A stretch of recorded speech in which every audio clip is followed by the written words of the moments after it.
Hi everyone, welcome back. It's Matt with Garden Distractions. Today I'm going to show you how to prune back your roses and doing so properly to promote wonderful new growth. Here we go. Here are my roses, and you'll see that they're starting to create some rose hips. I don't want that because that's putting all of the energy towards the actual rose hip, and then that's down the line you can end up eating in the fall. But we're not going to do that. We're going to trim that back, and I'm going to show you how to do so today. So I have with me my shears, and we are going to take a look at the actual rose stem. We're going to cut back to the next node, and we want to cut back to the node with the 5 leaves that are sticking away from the plant. So this one would be the one that we're going to cut to. We're going to cut right here. I'm going to do that for all of them. So here we go.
Now you'll see with this one that I cut this piece off here because that branch was going over to the right.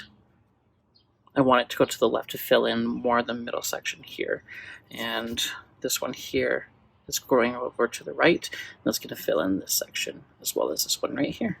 So this will be the same when you are pruning back dead growth. So this is my dead growth right here. Bring this up to the front. I'm going to bring it back to the next node. You can see at the bottom there that has some new growth growing. So I want to cut back to right there. So right here, you can't really see it, the leaves are in the way, but this node right here will cut back to there. And there we are, trimmed, ready to go to promote new growth, and tied back to promote growth all along the trellis there. Thank you guys for coming along with me on this video today and seeing how to prune and trim back your roses. Hope you guys have a great day, and we'll see you in the next video. Bye-bye.